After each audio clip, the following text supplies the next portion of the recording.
Assalamualaikum warahmatullahi wabarakatuh. Kisah Amru bin Al-As yang penuh dengan kepahlawanan. Perjalanan hidup penuh hikmah dan pelajaran sehingga dapat menumbuhkan keimanan kita. Dan inilah kisah sahabat Nabi, yaitu Amru bin Al-As radhiyallahu anhu. Amru bin Al-As lahir setengah abad sebelum hijrah. Ayahnya bernama Al-As bin Wa'il, yaitu salah seorang pemimpin bangsa Arab di zaman jahiliyah.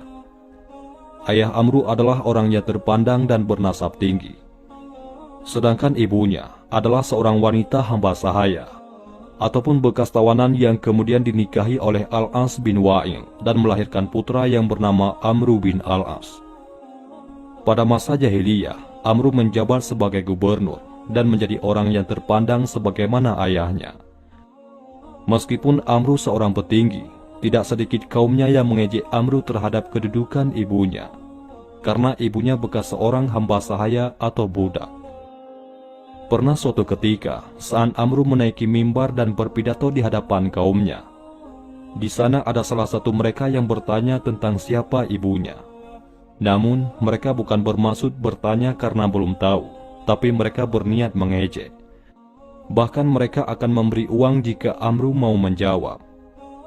Lalu mendengar pertanyaan itu, Amru bin Al-As langsung berkata, sambil menahan amarah dan penuh kesabaran, "Ibuku adalah An-Nabighah binti Abdullah." Lalu tertawan oleh orang-orang Arab dan dijual di pasar Ukas. Kemudian dibeli oleh Abdullah bin Jud'an. Setelah itu diberikan kepada ayahku, maka dia melahirkan keturunan. Jika ada yang hatinya dirobek oleh rasa hasad telah membayarmu untuk menanyakan hal ini, maka ambillah uang itu. Begitulah kisah hidupnya bersama teman-temannya di masa jahiliyah.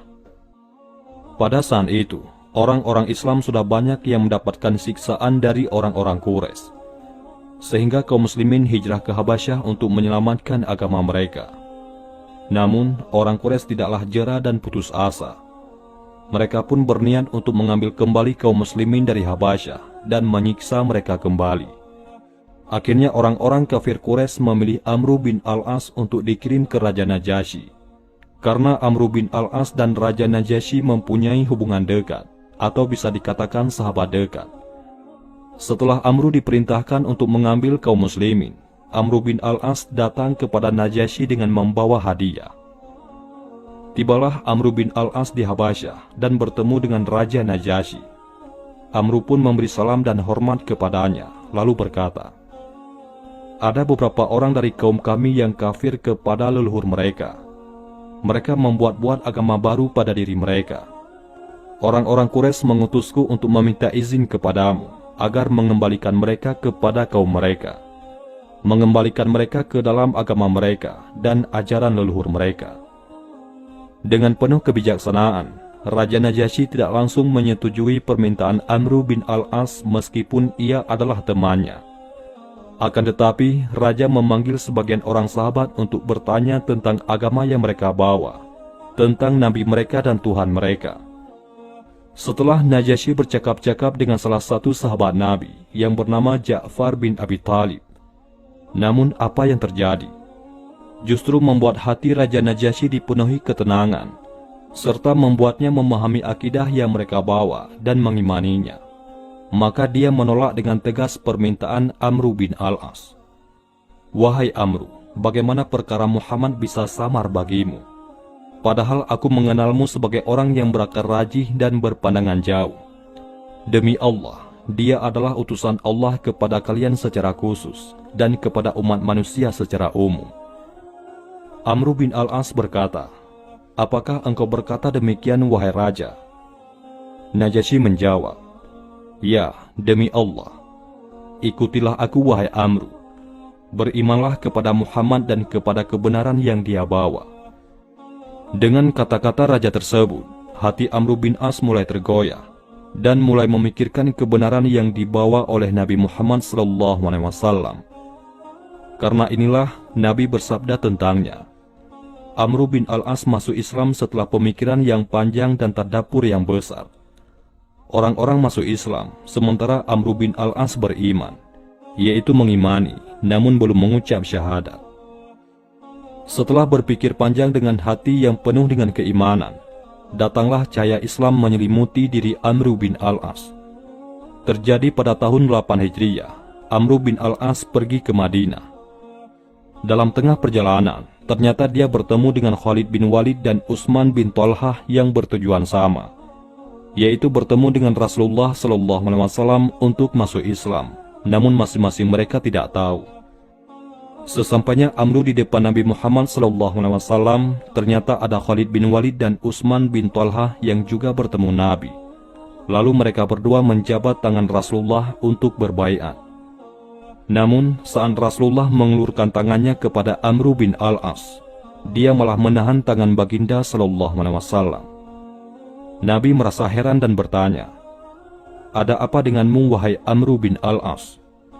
Amr bin Al-As menjawab, "Aku akan berbaiat kepadamu dengan syarat dosa masa laluku diampuni." Lalu Nabi bersabda, "Sesungguhnya Islam dan hijrah menghapus apa yang dilakukan seseorang sebelumnya." Baru setelah itu Amr bin Al-As mau berbaiat dengan Nabi Muhammad SAW. Maka kejadian ini membekas di hati Amr, sampai-sampai Amr bin Al-As berkata, "Demi Allah, kedua mataku tidak pernah berani melihat kepada Nabi, dan penglihatanku tidak pernah menikmati wajah beliau sampai beliau wafat." Rasulullah SAW sangat mengistimewakan Amr bin Al-As, sehingga Rasulullah SAW mengangkatnya menjadi panglima dalam perang Zatus Salasil. Walaupun di dalam pasukan tersebut ada sahabat angkatan pertama, ataupun as-sabiqunal awwalun. Peran Amr bin Al-As pada masa kekhalifahan Abu Bakar sangat besar. Salah satunya, dia menunjukkan keberanian dan kewibawaannya melawan orang-orang murtad. Pada saat itu, ada Bani Amir yang dipimpin oleh Qurrah bin Hubairah, yang mereka semua sudah murtad dan keluar dari Islam. Dia berkata kepada Amr, "Wahai Amr, sesungguhnya orang-orang Arab tidak pernah rela menerima pajak ataupun zakat yang kalian tetapkan atas mereka. Jika kalian menghapusnya dari kami, maka kami akan tunduk kepada kalian dan mendengar. Tetapi jika kalian tidak menghapusnya dari kami, maka kami tidak akan bersatu di bawah panji-panji kalian setelah hari ini." Mendengar hal itu, Amr bin Al-As berteriak di depan Qurrah, "Celaka kamu wahai Qurrah, apakah kamu kafir? Apakah kamu berani menakut-nakuti kami dengan murtadnya bangsa Arab? Demi Allah, aku akan membawa pasukan berkudaku sehingga ia menginjak kamar ibumu." Subhanallah, keberanian yang sangat besar. Zaman berganti zaman, kekhalifahan Abu Bakar As-Siddiq berpindah tangan kepada Umar bin Khattab radhiyallahu anhu. Di masa ini, Umar mempercayakan segalanya kepada Amr bin Al-As karena pengalamannya demi Islam dan kaum muslimin. Dari kepercayaan inilah Allah membuka pesisir Palestina, wilayah demi wilayah, mengalahkan pasukan Romawi satu persatu, dan melangkah untuk mengepung Baitul Maqdis melalui kedua tangannya. Masya Allah, sungguh besar anugerah yang Allah berikan kepada Amr bin Al-As. Dengan keberaniannya ini, membuat orang-orang Romawi menyerah dan melarikan diri, lalu membiarkan kotanya dihuni oleh kaum muslimin. Maka Amr bin Al-As berkata, "Kami telah melempar Artabun Romawi dengan Artabun Arab." Penyerahan kota ditandatangani oleh Khalifah Umar bin Khattab. Akhirnya, di tahun 15 Hijriah, kota Baitul Maqdis pindah ke tangan kaum muslimin dan dipimpin oleh Amr bin Al-As, yaitu seorang pahlawan Islam. Setelah penaklukan ini, Amr bin Al-As pergi ke Mesir dan menggabungkan mutiara Islam, sehingga dia bisa membuka pintu Afrika dan Spanyol untuk orang-orang muslim. Semua itu terjadi dalam waktu setengah abad. Amr bin Al-As adalah orang yang cerdik, ahli strategi dan pemikir ulung. Ketika dia meminta izin kepada Umar untuk pergi ke Mesir, maka Utsman bin Affan berkata, "Wahai Amirul Mukminin, sesungguhnya Amr adalah laki-laki yang pemberani. Dia menyukai kepemimpinan.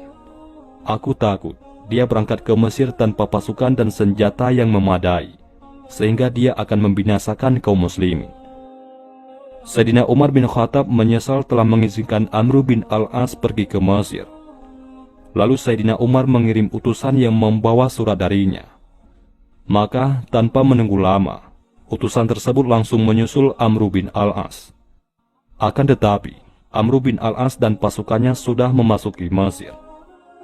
Setelah utusan tersebut bertemu dengan Amr, mereka menyerahkan surat dari Umar bin al-Khattab yang isinya, "Jika suratku ini sampai ke tanganmu, sementara kamu belum masuk ke bumi Mesir, maka pulanglah. Namun, jika kamu sudah masuk ke Mesir, maka teruskanlah langkahmu." Amr berkata kepada pasukannya, "Bukankah kalian mengetahui bahwa kita sudah di bumi Mesir?" Mereka menjawab, "Benar." Amr bin al-As berkata, "Kita berangkat dengan taufik dan berkah dari Allah Subhanahu wa Ta'ala."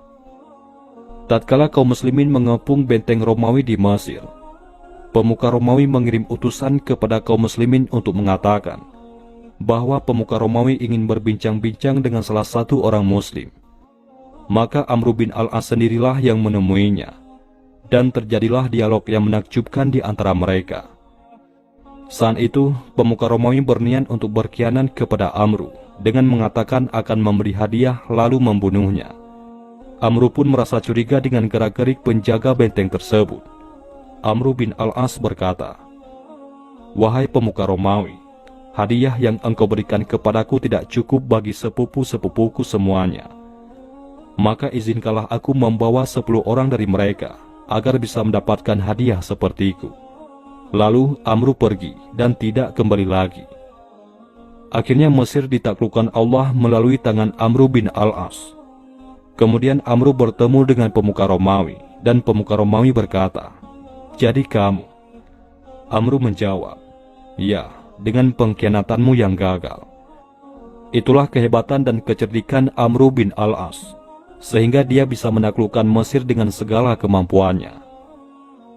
Adapun kewafatannya, beliau wafat saat sedang sakit. Wallahu a'lam bishawab.